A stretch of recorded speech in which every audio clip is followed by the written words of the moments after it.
अगर आपका अभी तक पैन कार्ड नहीं बना है तो एक ज़रूरी बात ध्यान दीजिए। इनकम टैक्स डिपार्टमेंट की current instant e PAN process में अब डिजी लॉकर का रोल बहुत इम्पोर्टेंट है।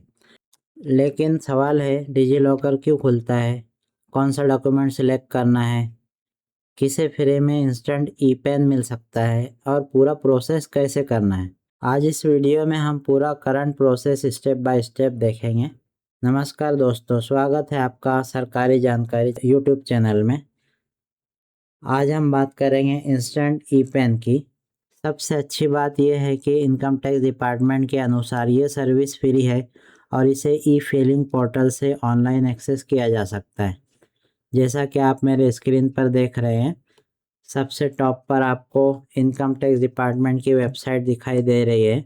यहाँ इंस्टेंट ई पैन का ऑप्शन मिलेगा, लेकिन ये सुविधा हर व्यक्ति के लिए नहीं है, इसलिए वीडियो को अंत तक ज़रूर देखिए ताकि एप्लीकेशन करते समय कोई गलती ना हो।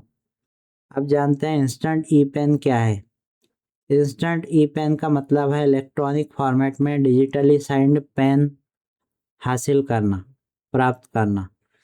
ये उन इंडिविजुअल्स के लिए है जिन्हें अभी तक पेन अलॉट नहीं हुआ है। करंट ऑफिशियल प्रोसेस में आधार के साथ आधार लिंक्ड मोबाइल और डिजी लॉकर एक्सेस की ज़रूरत होती है। यानी सिर्फ आधार होने से काफ़ी नहीं है, आपको डिजी लॉकर का भी अकाउंट होना ज़रूरी है और उसमें रिक्वायर्ड डॉक्यूमेंट्स भी ज़रूर चाहिए। इसे कौन अप्लाई कर सकता है, चलिए जानते हैं। अब सबसे पहले, अगर आपके पास पहले से पैन है तो इंस्टेंट ई पैन के लिए अप्लाई नहीं करना है। अगर एप्लीकेट माइनर है तो भी वो इस रूट से अप्लाई नहीं कर सकता है। अगर कोई व्यक्ति 18 प्लस का है और उसके पास पैन कार्ड उपलब्ध नहीं है, वो इस ई पैन फैसिलिटी को यूज़ कर सकता है। और करंट ऑफिशियल प्रोसेस में डिजी लॉकर एक्सेस भी रिक्वायर्ड है। डिजी लॉकर क्यों खुलता है ये जानते हैं। इनकम टैक्स डिपार्टमेंट के करंट फैक्ट के अनुसार डिजी लॉकर से आपकी डेट ऑफ बर्थ डिटेल और सपोर्टिंग प्रूफ फैच किया जाता है। यानी पैन जनरेशन के दौरान डेट ऑफ बर्थ को वेरीफाई करने के लिए डिजी लॉकर डॉक्यूमेंट्स का इस्तेमाल हो रहा है।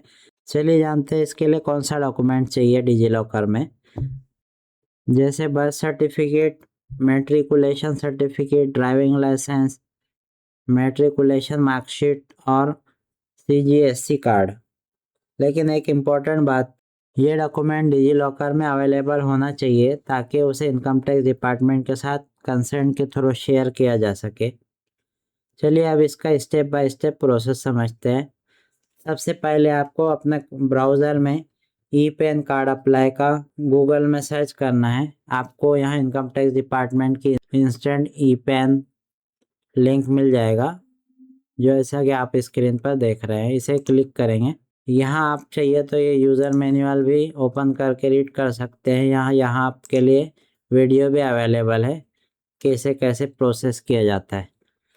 सबसे पहले हम यहाँ होम टैब पर क्लिक करेंगे और स्क्रॉल करके ना यहाँ नज़र आएगा आपको इंस्टेंट ई पैन, इस पर क्लिक करेंगे। यहाँ पर आपको इसका पूरा डिटेल दिया गया है कि ये स्टेप वाइज कैसे प्रोसीड होता है। यहाँ आप गेट न्यू ई पैन वाले सेक्शन पर क्लिक करेंगे। यहाँ स्क्रॉल करके यहाँ आपको टर्म्स एंड कंडीशंस रीड करके कंटिन्यू करना है। यहाँ कंटिन्यू करेंगे। अब ये थर्ड पार्टी ऐप पर आपको डाइवर्ट किया गया है, जो कि आपको यहाँ दिखाई दे रहा होगा, डिजी लॉकर की है। यहाँ पर आप अपना आधार नंबर या वीआईडी नंबर इनपुट करेंगे और एक कैप्चा फिल करके नेक्स्ट पर क्लिक करेंगे। अब यहाँ आपके रजिस्टर्ड नंबर पर ओटीपी आएगा, वो ओटीपी फिल करके कंटिन्यू करेंगे।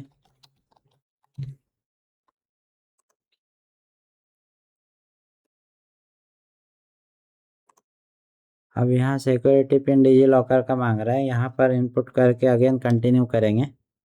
यहाँ पर आपको अवेलेबल डॉक्यूमेंट्स दिखाई देंगे जो भी आपके डिजी लॉकर में कनेक्टेड है। यहाँ आप टिक करके अलाउ पर कंटिन्यू करें। जैसे driving licence, birth certificate, 10th class marksheet, ये सब है इसमें। हम यहाँ बर्थ सर्टिफिकेट करके हम अलाउ करेंगे। प्रोसेसिंग हो रहा है रिक्वेस्ट। तो दोस्तों इसके बाद आपको आधार वैलिडेट करना होगा। आपका आधार नंबर यहाँ फिट करके कंटिन्यू पर क्लिक करेंगे। इसके बाद आपको रजिस्टर्ड मोबाइल नंबर पर OTP आएगा। यहाँ आपको OTP फिल करके यहाँ पहले आपको कंसेंट को क्लिक करके कंटिन्यू करना है। जनरेट OTP पर क्लिक करना है। यहाँ आपको OTP आएगा। यहाँ आपको OTP फिल करके आई एग्री पर पहले क्लिक करें, उसके बाद कंटिन्यू करें। ये आपका पर्सनल डिटेल शो करेगा जो आधार में आपका अवेलेबल है। आप एक बार चेक कर लीजिए इसे। Date of birth, father's name, अपना नाम। यहाँ आई एक्सेप्ट पर क्लिक करके कंटिन्यू करेंगे। यहाँ आपको दिखाई देगा your request for e PAN has been submitted successfully. तो ये आपका फुल प्रोसेस था कि आप कैसे ई पेन जनरेट कर सकते हैं। चलिए अब देखते हैं इसे हम कैसे हमारा स्टेटस चेक कर सकते हैं।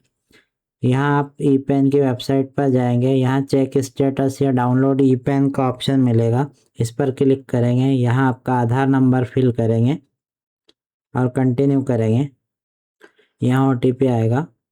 OTP फिल करके कंटिन्यू करेंगे। ये आपका करंट स्टेटस यहाँ शो हो जाएगा।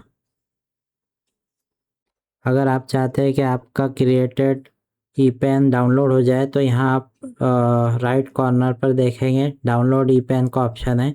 आप इस पर क्लिक करके इसमें आपका डेट ऑफ बर्थ का मंथ और ईयर फिट करेंगे पासवर्ड में, तो वो ओपन हो जाएगा। जैसा कि आपने देखा कि हमें एक भी रुपया इसमें पे करने की ज़रूरत नहीं पड़ी, यानी इंस्टेंट ई पेन सर्विस फ्री है। अब यहाँ आप समझ लीजिए कि कहाँ कहाँ मिस्टेक के चांस है जो आपको अवॉइड करने हैं। पहली है, अगर आपके पास पहले से पेन हो तो इंस्टेंट ई पेन के लिए अप्लाई मत कीजिए। दूसरा, अगर आधार मोबाइल नंबर एक्टिव और लिंक्ड होना चाहिए। तीसरा, date of birth proof digital locker में अवेलेबल होना चाहिए। और चौथा है OTP किसी के साथ शेयर ना कीजिए। और पांचवी, किसी अनऑफिशियल वेबसाइट या पेड एजेंट के बजाय ऑफिशियल इनकम टैक्स पोर्टल का इस्तेमाल करें। तो दोस्तों, अगर आपका अभी तक पैन नहीं बना है और आपके पास आधार लिंक मोबाइल और डिजी लॉकर अवेलेबल है तो करंट ऑफिशियल इंस्टेंट ई पेन प्रोसेस को समझकर आप घर से ही अपना ई पेन अप्लाई कर सकते हैं। आपको कौन सा डॉक्यूमेंट चाहिए और डिजी लॉकर में क्या लिंक करना है, इसका सबसे बड़ा कन्फ्यूज़न आज हमने क्लियर कर दिया है। वीडियो कैसा लगा? अगर वीडियो अच्छा लगा तो लाइक, सब्सक्राइब और अपने दोस्तों को शेयर ज़रूर कीजिए। मिलते हैं ऐसी ही यूज़फुल वीडियो में। तब तक के लिए बाय।